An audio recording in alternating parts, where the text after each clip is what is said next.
Hello students, welcome. आज पुनः एक नए वीडियो के साथ आपके सामने हैं।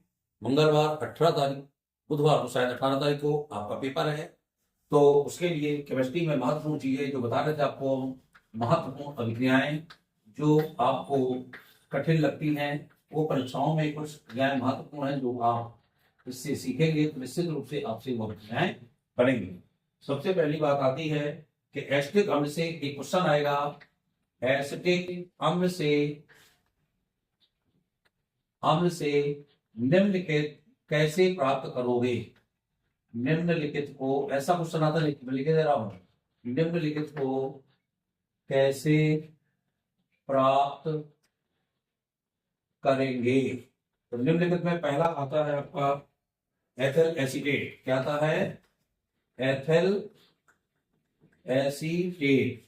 और दूसरा आता है एसिटिक एनहाइड्राइड। एसिटिक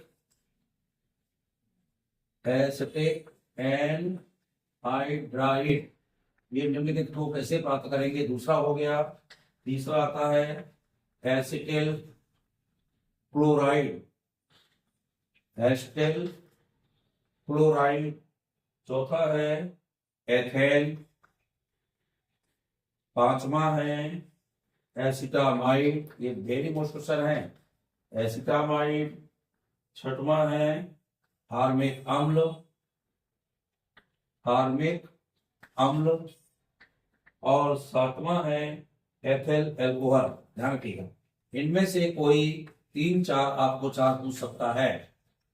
तो सबसे पहले आपको पता होना चाहिए, कह रहा है कि निम्नलिखित को कैसे प्राप्त करेंगे। इसमें सबसे पहली बात महत्वपूर्ण आई है, एथिल एसीटेट कैसे प्राप्त करेंगे, एसिटिक एनहाइड्राइड कैसे प्राप्त करेंगे, एसिटिक क्लोराइड कैसे प्राप्त करेंगे। एथेन के सूत्र बता दूं मैं आपको। एथिल एसीटेट का सूत्र होता है COO-C2H5। थोड़ा ध्यान रखिएगा, मैं सूत्र पहले बता रहा हूं आपको।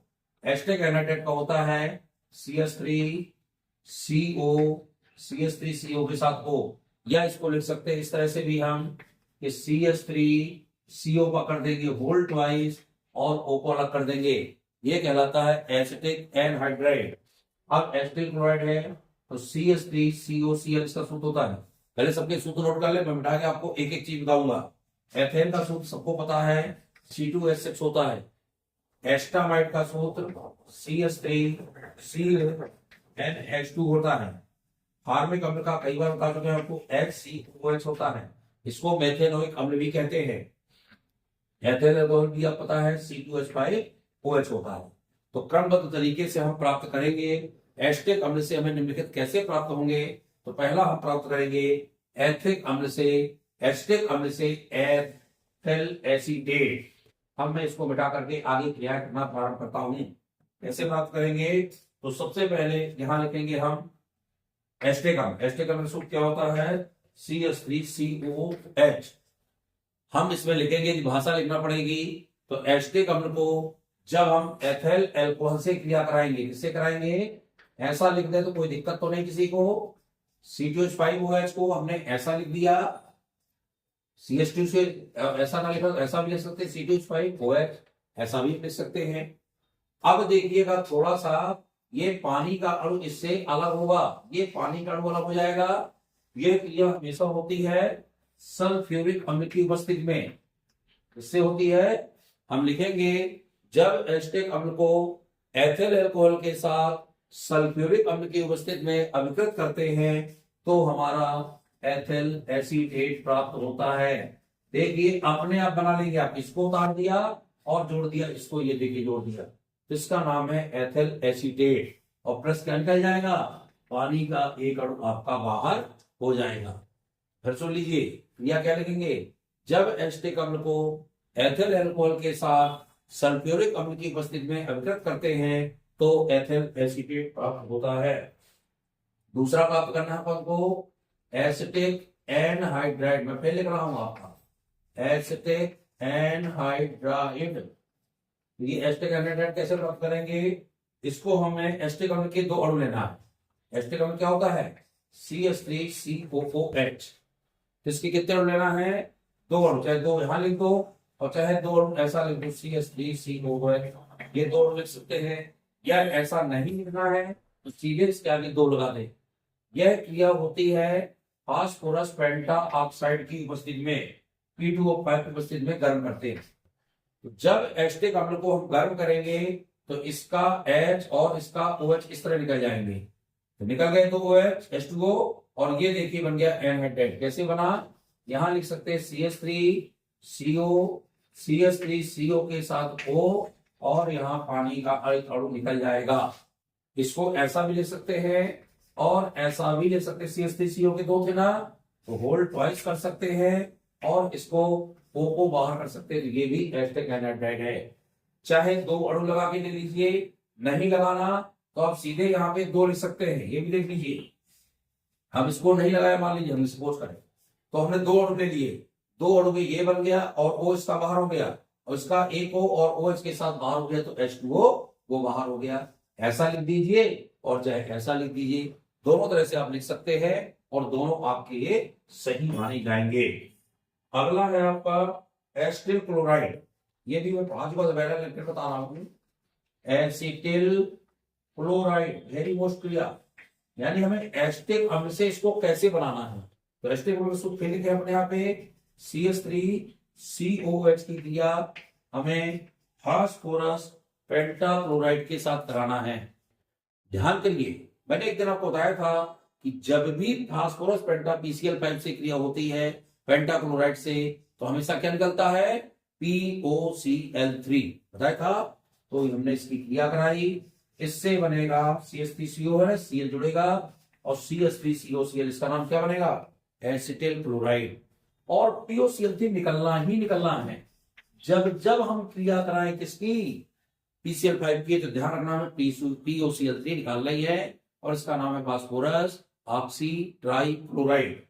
अब इसका Cl बचा, एक H बचा, तो हम यहाँ पे क्या निकाल देंगे, HCl निकाल देंगे। ये क्रिया हमारी पूरी हो गई और ये बन जाए हमारा एसिटिल क्लोराइड। यानी जब हम अब लिखेंगे क्या, जब एसिटिक अम्ल की क्रिया फास्फोरस पेंटाक्लोराइड के साथ कराते हैं तो एसिटिल क्लोराइड बनता है। आगे क्या निकलता है ये हमको लिखने की आवश्यकता नहीं पड़ती। ये आपकी 3 क्रियाएं हैं, इनको नोट करते जाइएगा। अगली मैं क्रिया बता रहा हूं आपको कि एसिटिक अम्ल से आगे हम कैसे बनाएंगे। अब एसिटिक अम्ल से चौथी चीज आपको बनाने को आता है एथेन। क्या आता है, एथेन। एथेन को देखिए, सीधे लिख दो एथेन, कैसे, एसिटिक अम्ल से। तो एसिटिक अम्ल का सूत्र लिखिए CH3COOH। ध्यान करिएगा, जब एसिटिक अम्ल का अपचयन कराते हैं तो अपचयन हमेशा मैंने बताया था किससे होता है, हाइड्रोजन के साथ। ये क्रिया लाल फास्फोरस की उपस्थिति में होती है। इसकी उपस्थिति में, लाल फास्फोरस की उपस्थिति में 158 डिग्री सेंटीग्रेड तापमान। ध्यान करिए, जब भी एसिटिक अम्ल का अपचयन लाल फास्फोरस की उपस्थिति में 158 डिग्री सेंटीग्रेड ताप पर क्रिया कराते हैं तो इससे हमारा एथेन बनता है। एथेन का सूत्र पता तो लिख दीजिएगा, और प्लस क्या बचेगा, O है और H है तो H2O बनेगा। और देखिए क्या क्या है, इसमें H बचा है अभी, तो हाइड्रोजन भी हमारी इससे मुक्त होगी। अब हमें इसका बैलेंस करना है। सबसे पहले बैलेंस लिखें। सी के हमारे 2 है तो 1 2 सी के तो हो गए, H के 6 2 8 2 10 है, तो बैलेंस तो अभी होगा ना। यदि हम हाइड्रोजन को बैलेंस करें तो ऑक्सीजन कितने हैं, 2 है, तो यहाँ पे कितने हैं, 1 है। 1 की जगह पर क्या लगाना पड़ेगा, 2 लगाएंगे।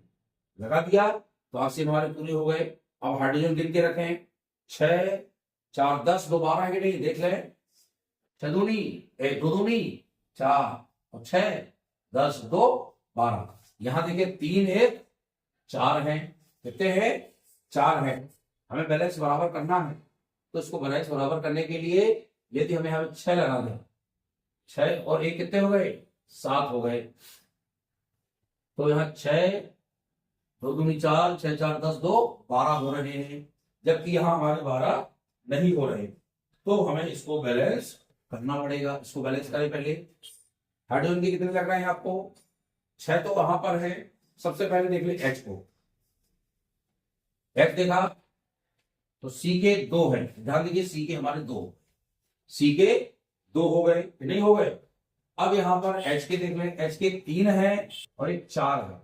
4 है ना, और 6 4 10, यहाँ पे 2 है, 2 दूनी 4। ये हाइड्रोजन निकालने की आवश्यकता हमारी नहीं पड़ेगी, हम यहीं पे हमारा बैलेंस पूरा हो जाएगा।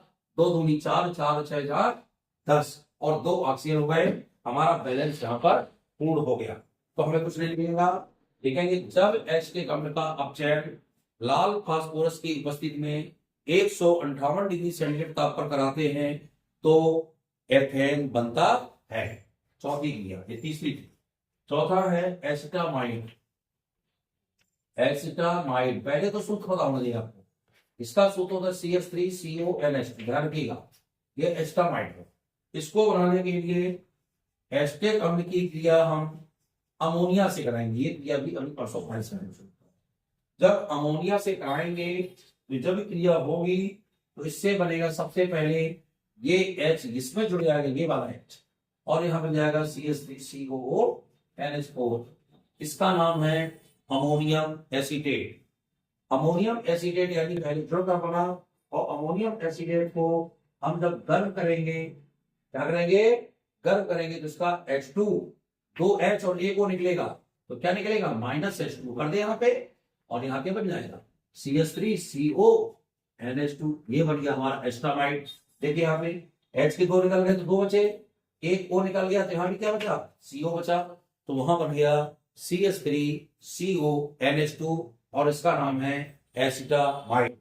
भाषा सुन लीजिए, जब हम एस्टिक अम्ल की क्रिया अमोनिया के साथ करते हैं तो पहले अमोनियम एसीटेट बनता है, और अमोनियम एसीटेट के बाद उसको गर्म करते हैं तो पानी का अणु निकल जाता है और एस्टामाइड तैयार होता है। पांचवी क्रिया फार्मिक अम्ल। फार्मिक अम्ल का सूत्र भी आपको पता है, क्या होता है, HCOOH। क्लियर है? तो एस्टिक अम्ल लें, एस्टिक अम्ल को पहले वही अमोनिया से हमें क्रिया कराना, किससे कराना है, अमोनिया से। तो जो बताया वही बनेगा, क्या बनेगा, और बताया CH3COONH4। इसका नाम बताया अमोनियम एसीटेट, क्या बना, अमोनियम एसीटेट बना। और अमोनियम एसीटेट के बाद वही फिर से गर्म करेंगे तो ये पानी का अणु एक निकलेगा और यहां बन जाएगा CH3CONH2। ये तो क्रिया लिखनी लिखेंगे यहाँ का, ये बन गया एस्टामाइड। अब एस्टामाइड को ब्रोमीन जल के साथ केवल क्षार की उपस्थिति में गर्म करना है। ब्रोमीन KOH की उपस्थिति में इसको गर्म करना है। जब ब्रोमीन क्षार से इसको गर्म करेंगे तो यहां बनेगा एमीन, CH3NH2। ये CH3NH2 बन गया, इसका नाम है मेथिल एमीन। क्या नाम होगा, मेथिल एमीन। और इसी मेथिल एमीन पर जब हम नाइट्रस अम्ल की क्रिया कराएंगे, नाइट्रस अम्ल क्या होता है, HNO2, इसकी क्रिया कराएंगे तो यहां बनेगा हमारा मेथिल एल्कोहल। क्या बनेगा, मेथिल एल्कोहल। और मेथिल एल्कोहल का हम पोटेशियम डाइक्रोमेट और सल्फ्यूरिक अम्ल की उपस्थिति में ऑक्सीकरण कराएंगे, यहां बन जाएगा HCOOH। ये आपका है, क्या बना, ये फार्मिक अम्ल। फिर सुन लीजिए, फार्मिक अम्ल कैसे बनेगा। सबसे पहले हम एस्टिक अम्ल की अमोनिया से क्रिया कराएंगे तो अमोनियम एसीटेट बनेगा। अमोनियम एसीटेट को गर्म करने पर एस्टामाइड बनता है। उसी एस्टामाइड को ब्रोमीन क्षार के साथ गर्म करने पर मेथिल एमीन बनता है। मेथिल एमीन की नाइट्रस अम्ल से क्रिया कराने पर मेथिल एल्कोहल बनता है। मेथिल एल्कोहल से क्रिया कराएंगे तो ये हमारा फार्मिक अम्ल बनेगा। यहाँ एक और फॉर्मल्डिहाइड बनता है, और फॉर्मल्डिहाइड के साथ फार्मिक अम्ल बना सकते हैं, ठीक है। डायरेक्ट भी इसको फार्मिक अम्ल तैयार कर सकते हैं। ये ध्यान रखिएगा, इस तरह से फार्मिक अम्ल अपन बनता है। ये बहुत इंपॉर्टेंट क्रिया है, थोड़ी लंबी जरूर है लेकिन आसान है। मैंने बताया है इस तरीके से बनाएंगे तो आपको दिक्कत नहीं आएगी। इसको क्रिया नोट जरूर करेंगे आपको। अगली क्रिया आती है एथिल एल्कोहल। इससे बनाना हमें को एस्टिक अम्ल से, इससे बनाना है एस्टिक अम्ल से, ये बनेगा एथिल एल्कोहल। अब देखिए एस्टिक अम्ल निकले यहाँ पे सबसे पहले एस्टिक अम्ल की क्रिया हमें उसी से कराना है, फास्फोरस पेंटाक्लोराइड से। अभी बताया था मैंने क्या बनता है इससे, CH3COCl बनता है ना। और CH3COCl की जब हम लिथियम एल्युमिनियम हाइड्राइड की उपस्थिति में क्रिया कराते हैं या अभिकृत करते हैं, तो इससे हमारा एथाइल एल्कोहल बनता है। क्या बनेगा? CH3CH2OH, और इसका नाम है लिथियम एल्कोहल कराने पर क्या बनता है? Ethyl alcohol. तो फिर सुनिए, जब एसिटिक अम्ल को फास्फोरस पेंटाक्लोराइड के साथ अभिकृत करते हैं तो पहले एसिटिल क्लोराइड बनता है, और एसिटिल क्लोराइड को जब हम लिथियम एल्युमिनियम हाइड्राइड के साथ क्रिया कराते हैं तो इससे एथिल एल्कोहल बनता है। ये क्रिया आपकी एसिटिक अम्ल से बहुत इंपॉर्टेंट है। यानी एसिटिक अम्ल से हम निम्नलिखित कैसे प्राप्त करेंगे, तो इस प्रकार से हम क्रिया कराएंगे। भाषा लिखने को तो भाषा लिखें, और यदि लिख दे केवल समीकरण आए तो समीकरण आपको सिर्फ लिखना है, फिर आपको ये लिखने की आवश्यकता नहीं है। लेकिन नाम सबकी पता हो, ये एसिटिल क्लोराइड है, ये एसिटिक अम्ल है, ये फास्फोरस पेंटाक्लोराइड है, और ये एथिल अल्कोहल है। हमने बताया जब एक साथ एक पद में क्रिया कराई जाती है तो इससे क्या निकलता है? ये POC3 निकलेगी। ये हमको निकालने की आवश्यकता नहीं पड़ती, सीधे हम यही लिखेंगे acetyl chloride lithium aluminium hydride के साथ क्रिया होगी तो क्या बनेगा? एथिल एल्कोहल बनेगा।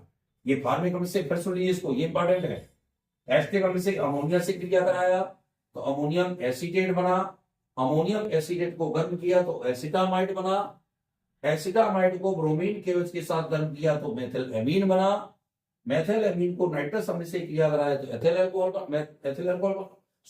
अल्कोहल बना, और मेथिल अल्कोहल को पोटेशियम डाइक्रोमेट सल्फ्यूरिक अम्ल की उपस्थिति में ऑक्सीकृत किया, ये हमारा बन गया फार्मिक अम्ल। इस तरह से क्रियाएं हैं, इनको बहुत अच्छे से पढ़िए, और क्रियाएं परीक्षा में आए तो हमको कमेंट करके बताइएगा सर आपकी पढ़ाई क्रियाएं परीक्षा में आई थी, इस समय हमें अच्छा लगेगा। और यदि आपको वीडियोस अच्छे लगे तो निश्चित रूप से लाइक सब्सक्राइब करते जाइएगा, ताकि हमारा मनोबल बढ़े और इस तरह की वीडियो बहुत सारे आपको दे। और अपने स्टूडेंट, अपने जो सहपाठी हैं, उनको भी कमेंट करके बताइए और शेयर करिए, ताकि वो भी इसको देख सके और उनको भी इसका फायदा हो सके। बहुत बहुत धन्यवाद।